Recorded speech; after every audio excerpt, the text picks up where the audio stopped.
We'll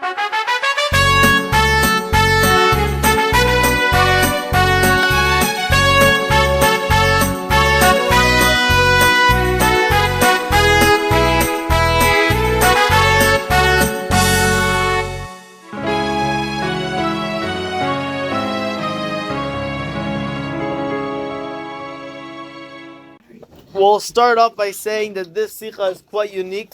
One of the uniquenesses, bless you, thank you. One of the uniquenesses of this week's sicha is the fact that the Rebbe starts off with very, very askaladik verter, very askaladik words, and the Rebbe concludes with not just very practical words, but furthermore, the Rebbe actually concludes with very lachluchas words. Many times when we learn a sicha, it's very, they say a vart that the one time the Rogachovi tested a certain individual on. They said that this guy is Baki B'Shas. So the Rogachovi, he wanted to get the Rogachovi's on skama. He's Baki B'Shas. So he came to the Rogachovi. The Rogachovi asked him questions, whatever. He answered all the questions. So they came to the Rogachovi afterwards and they asked him, "So what was like your impression from this guy?" So the Rogachovi, which was known to be very sharp, said, this guy, it is a ma'aretz in Gans Shas. He managed to understand the whole Shas on an extremely superficial level. Which comes to teach us that when we learn, sometimes a person can be baki and sichas, but you have to know how to learn, you have to know what to look for. So there's a one-liner in the end of this sicha that I wonder how many of us picked up on that one-liner. But that one-liner is really the nekuda of the entire sicha. And with Hashem's help, with the Rebbe's keiches, we will get to that one line and manage to focus on it. We're going to jump straight into the sicha itself. This week's parasha starts off with the words veara, el Avram, el Yitzchak, el Yaakov. What happened was in the end of last week's parasha, Moshe Rabbeinu complains to Hashem, what's going on? Since I went to Paray, things only got worse. Lama hariyos lama zeh, why did you make things worse to the Yiddin? Right? It's a valid taina. Hashem says to say Besirus Geula, tell the Yiddin, tell Paray that the Yiddin are about to leave. Paray on his end only makes things more complicated and harder for the Jews. Moshe Rabbeinu turns to Hashem and tells him, Lama hariyos, what's going on? Why is it so hard for the Yiddin? And that's how this week's parasha begins. Hashem's response, Hashem's continuing the response that he started giving Moshe Rabbeinu in the previous parasha. What's the response? I showed myself to the Avos. But I only showed myself to the Avos on a lower level, the Kel Shakai, which is the Rebbe's two names, how Hashem comes down more betzimtzum, more concealed. On the other hand, Vishmi Avaye lo neidati lahem. Me, the Eibishter, the way I exist on the level of Avaye, referring to Hashem, the way he exists on a much higher level. Higher in this context means that Hashem is more revealed, or even deeper than that, it's more of an atmistic level. So says the Eibishter to Moshe Rabbeinu, Shmi Avaye lo neidati lahem. I never revealed myself to the Avos on that level of Avaye. On the other hand, the implication is that, says the Rebbe on Pasuk Vav of this week's parasha, a few psukim later, Lachein, therefore, Emer Lim tell the Yiddin that I am Avaye and I'm going to be taking you out of Mitzrayim and so on and so forth. The Rebbe has two very basic, Yassi, very good. I was hoping you're going to come out. Where are you? I didn't see you here. The Rebbe has two very simple questions. Question number one, says the Rebbe, is, the name of the parasha is veara, which seems to imply that you're going to expect that when you're going to open the parasha, it's going to be all about the Eibishter's revelation to the Avos. But when we actually start reading the psukim, it's exactly the opposite. The Eibishter is saying ve'era is trying to bring out how you should just know that to the Avos, I only showed a lower level. I didn't really show them what I really have to show, which I'm only going to show you. So why is the name of the parasha ve'era, which seems to indicate that it's all about what Hashem showed the Avos, when in truth, the Teichen of the parasha is bringing out the exact opposite, which is that Hashem only showed the Avos a lower level. Question number two that the Rebbe asks is, why later on in Pasuk Vav, like we said before, it says, Lachein, therefore, you should tell the Yiddin that I'm going to show them a higher revelation. What's the therefore? It should be, the word should be the exact opposite. We should say that even though to the Avos, which were so much greater than you guys, so even though to the Avos I showed a lower level, nevertheless, to you I'll show a higher level. That's what it should have said. No, it says, the Avos, which are so much greater than you, I only showed a lower level. And therefore, I'll show you a higher level. What's the therefore? Because they got a lower revelation, therefore we get a higher revelation? That's not a reason. No, it should be the opposite. It should be, even though to them I give a lower level, nevertheless, to you I'll give a higher one. No, it says lachein, therefore. How is that a reason? Just because they got lower, that's why we have higher? That's not a reason. The Rebbe starts off the sicha. That's the questions, of course. The Rebbe starts off the sicha by going deeper a little bit into Avraham Avinu's accomplishment. What did Avraham Avinu accomplish throughout his lifetime? Or better off, what was Avraham Avinu supposed to accomplish throughout his lifetime? And the answer is, Avraham Avinu had one goal in his life, which is to prepare the world for Matan Torah. That was Avraham Avinu's mission statement in the world. What's Take Matan Torah? What is Matan Torah? In other words, what's going to happen Matan Torah that didn't yet exist during the time of the Avos that Avraham needed to prepare for Matan Torah? And the answer is that Matan Torah was a time when Gashmius and Ruchnius came together. Once Matan Torah once the Yiddin were introduced to Matan Torah, suddenly you could take a physical object, such as skin of a cow, and make it holy. Make out of it tefillin. Make out of it, and now that object is holy. You can't put it on the floor. You can't take it into the bathroom. And if something drops, the whole community needs to fast. If it's a Sefer Torah and so on and so forth, it's a holy object. Before Matan Torah, that didn't exist. In other words, Avraham Avinu's goal was to accomplish this merge, this work together of the physical world with the spiritual world, with the spiritual force, which is Hashem Himself. Avraham Avinu's way of how he started to implement Matan Torah into the world, at least on a micro level, was through getting a bris. At that time, the bris milah was the only physical object in the entire world. How do we know that's the only physical object in the entire world? Because it comes to the point where Avraham Avinu wants to make his slave Eliezer swear, and we know that certain types of swears, certain types of shvuos, you have to hold an holy object in your hand. These days we fulfill that through holding a Sefer Torah. But back then, what was the holy object? The answer was, there is no holy object. Oh wait, there is one. Avraham Avinu's bris. So Avraham Avinu tells Eliezer, Simna yadcha tachas yireichi. Come hold my bris, because the only holy object which is around. So in other words, the Rebbe is bringing out from here that you see that Avraham Avinu's life mission was to reveal Hashem the way Hashem comes down into the physical world. That something physical, an object, could become something holy. And Avraham Avinu started this process by getting a bris. Now we have to understand a little bit deeper. Okay, like I said in the beginning, this sicha starts off with very skaladik words. Skaladik words means the Rebbe goes deep. Okay, so if you're a deep person, you're gonna connect to this, and if you're not a deep person, then you're gonna connect to this even more. And it goes like this: what's the reason why physical and spiritual, why this world and the Eibishter, why are they such a contradiction?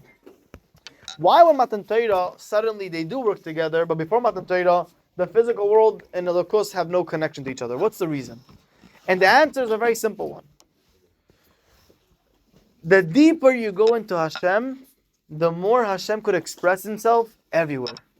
The lower level you connect to Hashem, the less it could express itself everywhere. And I'll give you a very simple example. Imagine, I'm pausing for a moment from the sicha, giving you my personal example so you can understand this better. Imagine you have somebody that understands the shtickle Gemara quite well. And now he is asked to please explain this piece of Gemara to a little child or to a very immature individual that has a very hard time understanding things. You could imagine that the person which understands the Gemara kam, in other words, the person that doesn't really understand the Gemara, is going to have a very hard time giving over a complicated piece of Gemara that he himself doesn't really understand. He's going to have a hard time giving it over to a person which is a very challenged understanding. Or to a little child, in other words. On the other hand, a person that understands the Gemara very well, he gets what the Gemara is really trying to say. He, being that he understands the Gemara in a much deeper way, he's going to have a much easier time explaining it to even the person who doesn't really understand, because he's going to find much better words, he's going to find much better examples, because he really gets the point of the Gemara. In other words, the deeper I go into something, the lower I could bring it. And the more shallow I go into something, the less low I could bring it. Everyone understands the example I just brought? Think you have the example? Should I say it again? I need some sort of feedback. Yeah, I'm not talking to pieces of wood. Yeah. Then let me say the same example one more time very quickly in case you missed it. The deeper I'm going to understand the piece of Gemara, the more I'm going to be able to explain it to a smaller child. The less I understand the piece of Gemara, then the more I'm going to be. The less I understand the piece of Gemara, the harder time I'm going to have explaining it to a little kid. Because when I go deeper into something, I'm able to take that something to much lower levels. By the way, you see this very much also with confidence. A side point. It's such a fundamental nekuda in yeshiva. It's such a fundamental idea in yeshiva that I'll just bring this because it's such a good example. Many times we find the bachrim feel the need to put down other bachrim, right? They feel a need to just be very degrading, very dismissing, very putting down to other bachrim. It's a very unfortunate reality, and we unfortunately see it sometimes. Now, one person will look at it and say, "Oh, look, this guy, he's so confident, he's so strong, that he even puts down the people next to him." But in truth, anyone that has seichel in his head knows it's pum fakert. The person which has very little confidence, the person which is the least comfortable with himself, the person which feels the least good about himself, he's the one that needs to always put other people down. While the person which is very, very confident, the person which is very comfortable with himself, a person which is very connected to himself, doesn't feel the need to put down other people. And the explanation is simple. The less good I feel about myself, the more I need other people to respect me. But the more good I feel about myself, the more I respect myself, I don't need somebody else to respect me. So I don't need other people's respect. I don't need to put them down if they don't respect me. I don't feel threatened by other people. I'm comfortable with myself.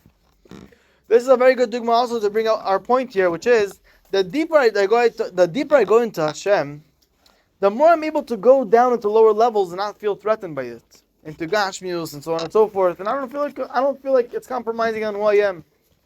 But the less I go into Hashem, in other words, the more I live in the world of Giluim, the more I live in the world of how Hashem comes down into a lower level, what we call in other words Ruchnius, then the more Gashmius the more I live in the world of Chitonius, basically, the more I feel like Gashmius is a threat to my existence. And therefore, I have to stay away from Gashmius. So in very simple words, in case you lost me until now, we're going back to the main thread of the sicha. Like I said, it's a little bit of a deep sicha, but now we're going back to the main thread. By Matan Torah, the reason why suddenly there became a merge between physical and spiritual, between Hashem and the world, is because such a deep level of Hashem was revealed that now that deep level of Hashem could even come down and express itself and connect itself to physical things in this world. Keeping this in mind, let's go back to Avraham Avinu. So when Avraham Avinu managed to make his bris holy, meaning to take a physical object and make it holy, we understand the which type level of Elokus did he connect to, not to the lower level just of Kel Shakai. He must have connected himself to the level of Avaye. Why? Because the only way to make a physical object helik is only through connecting to such a deep level of Hashem that could even manifest itself into physicality. Which means, in other words, that if Avraham Avinu managed to make a piece of his physical body helik, it must be because he's connecting to this deep level of the Eibashter called Avaye, which is able to even come into something physical. So here we see clearly how Avraham Avinu was preparing the world for Mashiach's coming. That's also true, but here we see clearly how Avraham Avinu is preparing the world for Matan Torah. Number one, by bringing physical things to make them one with Hashem, as we see by the bris. And number two, what that represents, which is revealing such a deep level of the Eibashter, Shem Havaye, which only that level could come down to the physical things. Now comes the Rebbe, and the Rebbe lays the bomb. And it goes like this. In other words, the Avos, starting with Avraham Avinu, already had the Geula of Shem Havaye. They already had this high, very deep revelation of the Rebbe. What the Avos did not have was Ushmi Havaye Loi noidati lahem. What does it mean, noidati? Noidati doesn't mean, as Rashi says clearly in the pasuk, it doesn't say I did not show myself. Rather, what does it say? It says, it does not say I'll show myself. I did not show myself to the Avos. It says I was not noticed by the Avos. Meaning, and here comes the Rebbe makes an unbelievable diuk. Yes, the Eibashter revealed Shem Havayeh to the Avos. Yes, the Avos experienced Shem Havayeh. Or in other words, yes, the Avos experienced the Etzem of Hashem, which could even come down to physical things. But during the time period of the Avos, this level of Etzem did not reveal itself in the actual physical world. In other words, yes, there was this high level of Hashem revealed to the Avos that technically speaking they were able to bring down into the world, but practically, when I looked around the world during the time of the Avos, did I see any holy objects in the world? The answer is no. We said Abraham's bris is an exception. But was there anything else which is holy in this world? The answer is no. The Jewish body was not holy. There was no such thing as tefillin which became holy. On the contrary, it says Yaakov would wear tefillin with sticks and then he would throw them out to the garbage. In other words, what did the Avos have? Let's make it simple. What did the Avos have and what did the Avos not have? Right? Because that's what Hashem is trying to tell Moshe. Hashem is telling him they had Kel Shakai, Shmi Havayeh Lo Noidati. So let's go through it now based on the sicha. What the Avos had was a revelation of Shem Havayeh. Again, the trick question. Did the Avos have a Geula of Shem Havayeh? The answer is yes. But the pasuk says Shmi Havayeh Lo Noidati. Oh, that's a different discussion. A revelation of Shem Havayeh they had. But were you able to recognize Shem Havayeh by just looking at the physical things in the world? On that, the answer is no. If I would want to see Hashem from the physical objects of the world, that I would not be able to see. Lo noidati. Shmi Havayeh was not noticeable in the physical world. But they absolutely had a revelation of Shem Havayeh. That's for sure. In fact, let's go even deeper. Only because the Avos had Shem Havayeh, only because the Avos had this existence and this revelation of this deep part of Hashem, only because of that were we later on in Matan Torah able to take that very revelation that they had and bring it into the physical world. That's why in the pasuk it says, Lachein, therefore I'm going to be able to make Shem Havayeh noticeable by the Yiddin. Because Hashem is telling Moshe Rabbeinu, the Avos, they only had Shem Havayeh, but not the way it comes down into the world. But they had Shem Havayeh. Abraham Avinu brought down Shem Havayeh into this world by doing what? By making a bris. Okay, it's not noticeable in the world, but he brought down this level, made it available, made it accessible by Matan, and therefore, because Abraham Avinu already brought it down, therefore the Yiddin are going to be able to bring down this level into Elam Hazeh Gashmi. So, if you're following, which I'm sure that everyone is, of course, at this point we answered both questions that the Rebbe started the sicha off with, and I'm not going to repeat myself. So, if you didn't get it, ask your friends after the shir. Now we're moving on to the next layer. What's the tora for us now after Matan Torah? The tora for us now after Matan Torah is very simple. The Rebbe takes the same pattern that took place before Matan Torah and after Matan Torah, and the Rebbe builds the same pattern before the coming of Mashiach to after the coming of Mashiach. Meaning, the same way the Avos before Matan Torah had Shem Etzem. But it's just that when you looked around in the physical world, that Eibashter was not noticeable from the world. Why? Because things in the world did not become holy. So says the Rebbe, that same way, we right now during Galus, we have the Etzem. Right now we have the revelation of Hashem in our life. But when we look around the world, compared to how the world is going to look like when Mashiach comes, right now we don't see Hashem in the world at all compared to what it's going to look like when Mashiach comes. Imagine what the world's going to look like when Mashiach comes. Even Mikir Tizak. The walls are going to talk. The floor is going to talk. Trees are going to talk. I mean, we're talking about a real time period. If I'm walking on the floor, not chazering Torah, not saying Torah Baal Peh or something, the stone's going to tell me, Patach, what are you doing? Tipish, what are you doing stepping on top of me? the stones are going to speak. We're going to see Elokus, the way Elokus gives life to everything in the world. Suddenly we're going to be living in a different reality completely compared to the current reality. So we find to be a very interesting contrast. Not just interesting, this is life. We have 3 stages. Before Matan Torah, after Matan Torah, before Mashiach, and then Mashiach. The Avos before Matan Torah, compared to the way they were after Matan Torah, compared to the Yiddin after Matan Torah, is the same style difference than before the coming of Mashiach and after the coming of Mashiach. How? Let's say one last time, that the Avos had etzem, but it was not noticeable in the world. There was nothing holy in the actual world. While in our generation, the exact same thing. Although we have holy object, yes, right now this sefer is holy, but I don't see the holiness with my own physical eyes. I don't see actual Elokus giving it life. In other words, yes, it's holy, and before Matan Torah, it was not holy. But the type of holiness that it is now is nothing, meaning it's completely concealed compared to the type of holiness that's going to be when Mashiach comes, where I'm actually going to see Dvar Rabbi giving it life. And from here, says the Rebbe, we have a tremendous hira. What's the hira? Number one, we have to recognize that our avodah right now is Shema Etzem. Our avodah right now, just like Avraham Avinu's avodah, is Shema Etzem. What's the avodah of Etzem? The avodah of Etzem is Mesiras Nefesh. That I do things because they're true and they're real, not necessarily because of the Giluim, not necessarily because they look or feel good. But number two, this hira is not so clear in the sicha, but it's definitely a true hira. And for anyone that knows how to learn the sicha, this is definitely what the Rebbe is saying. We now doing Galus, can already start experiencing those Giluim of Etzem, which are going to happen when Mashiach comes. If right now, compared to Matan Torah, we have no Giluim, and when Mashiach comes, we're going to have Giluim, we could already now during Galus start experiencing those Giluim in our personal life.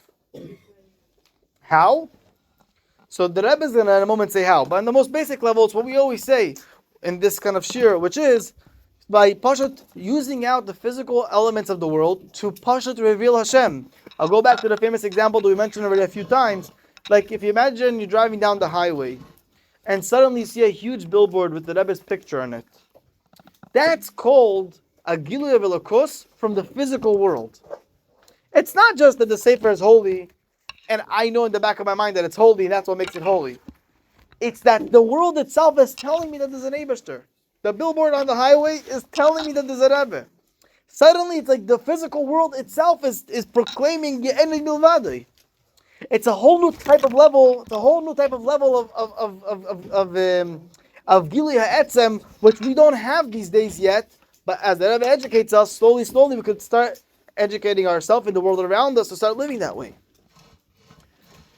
All of this being said, the Rebbe, I'm going to go through this part quite quickly, matches this with the 3 parshas of Shmais, Veara, and Bay, as well as with the Frierdiker Rebbe's life and the Frierdiker Rebbe's Nesius. Shmais represents the Yiddin the way they are in Galus, the way they are preparing themselves for Matan Torah.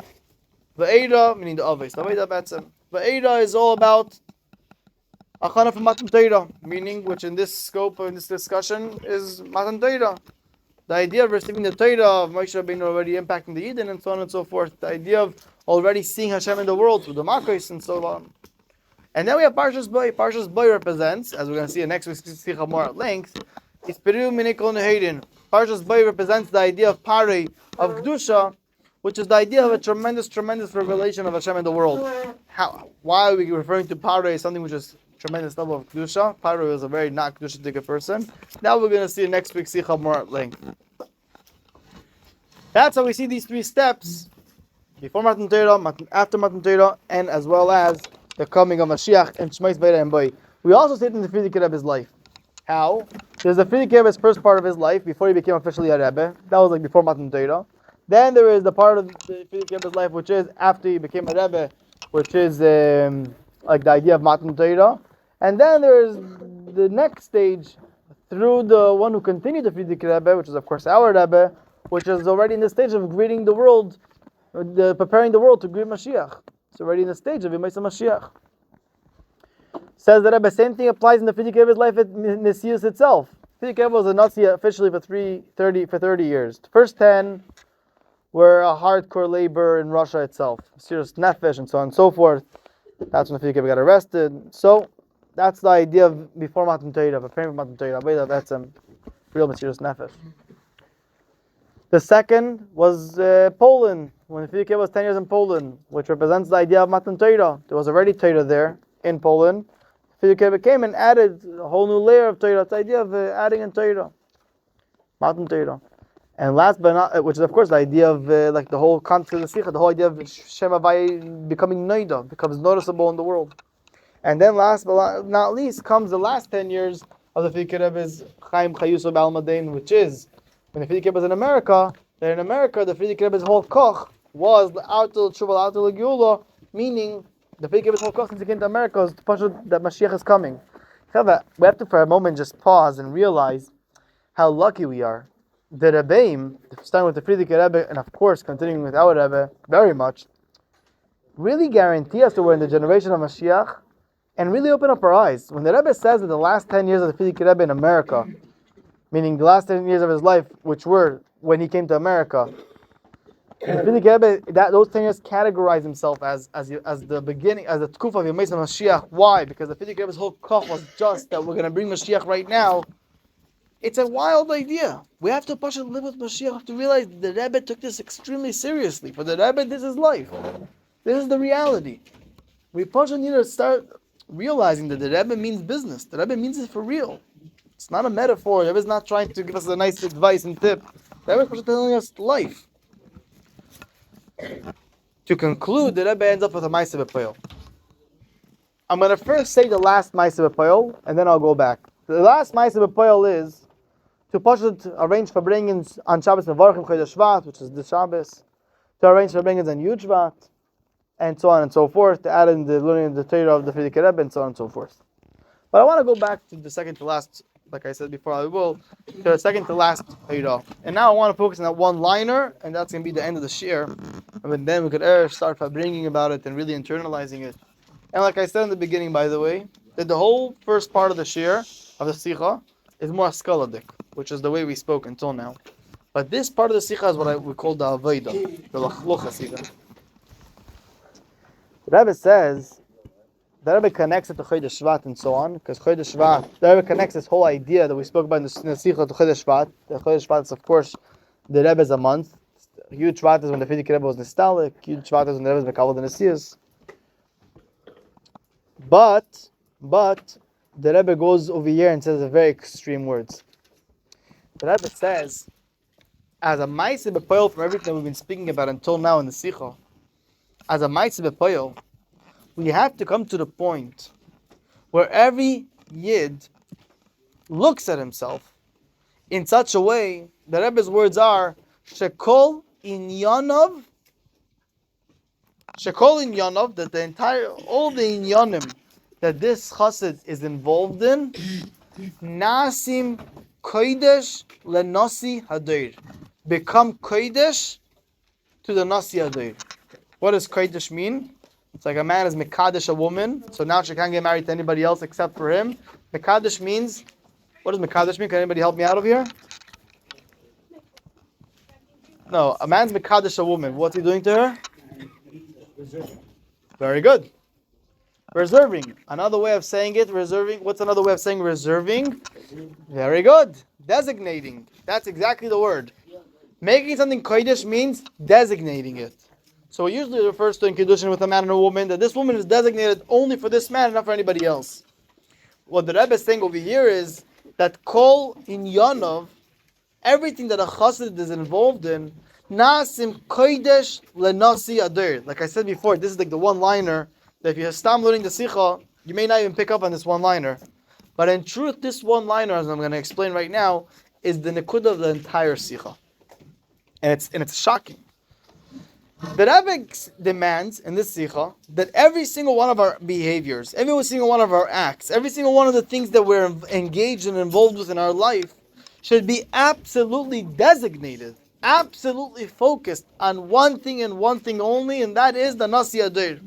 Not pshat that one day I get up and I say, you know what, I'll do the Rebbe a favor, I'll go learn chitas. Rather, pshat is that every single thing that I do in my life is nothing else except for doing what the Rebbe wants. Shekol maisov, shekol inyanov, chol maisov, nasim kodesh lenasi adeir. Every single part of my life becomes designated and belongs to none other than the nasi adeir. The Rebbe actually continues and says that this is especially true due to the fact that the chassid knows that the Rebbe is going to walk into the room. This is mamash the Rebbe's words. A chassid knows that the Rebbe is going to walk into the room, and suddenly, and the Rebbe is going to look at him, and every single chassid, and the Rebbe is going to examine his his state of being in his situation. The Rebbe is going to push and examine every single chassid. Now, look at the words the Rebbe is using. The Rebbe is saying, visualize this. This is what mamash the Rebbe is saying. That the Rebbe is going to walk, the chassid knows, the Rebbe is going to walk through the room with Mashiach's coming, because the Rebbe says, we're going to see the Rebbe is going to look at us, and the Rebbe is going to examine us. You're my chassid, where are you holding? Says the Rebbe, the fact that that we know, that the Rebbe is going to walk into the room, that itself encourages us tremendously to really make sure to complete our avodah. Now some people ask, I'll conclude with this question and answer. I know maybe it's a little bit hard still to sit quietly, but I'll tell you one thing, which is it was worth sitting the whole shiur just to hear this last line over here that we're going to say, because this is life. What can I tell you, Chaver? This, what we're going to say now, this is the emes life of a chassid. Some say, why? What's the connection? We've been talking the whole sicha about the Avos, etzem, Matan, Torah, Mashiach, Shemavayis, Nikar. Wow, how the Ma'aseh Poel suddenly ever says, okay, Ma'aseh Poel is to have tremendous iskashus and being given over to the Nasi Adar. What's the connection to the whole sicha? If you want to ask it in the words of the sicha, how is that lachein? You know, because of everything we said about the etzem and the Avos and Matan Torah, that's why we have to have iskashus. How is that a reason? So Mashpim bring about this and say, we, on our own, have no shaykhs to etzem, right? We have an etzem and a shama. The word etzem itself is already like, wow, what is that? You know, we have to learn about it, think about it. The Rebbe expects us not just to learn and think about it, but to actually live by it and be completely driven by it. But on our own, we have a very difficult time connecting to this deepest part of ourselves. The one person in this world who his etzem and neshama is actually 100% revealed is the Rebbe. He's the only person in this world that his etzem and neshama is 100% revealed. So the closest I could get to experiencing the experience of etzem and neshama, the closest experience I'm ever going to get of feeling somebody or something which has etzem and neshama revealed in it, is by Pasha having iskashus to the Rebbe. Because the Rebbe is the only human being in this world that has such a thing. So the whole sicha the Rebbe is sturming that we have an avodah. The avodah is avodah of etzem, to reveal our etzem and neshama and to prepare for the giluim of Mashiach's coming and to start already being megal Mashiach in the world. But how do we connect to that etzem, says the Rebbe in the end of the sicha? Through being completely connected and given over to the Nasi Adar, meaning to the one who actually has the etzem and neshama revealed. There's a lot more to elaborate. This is the nikud of the sicha, at least in short. And Atzlach Rabbi Muflaga, but a good enough.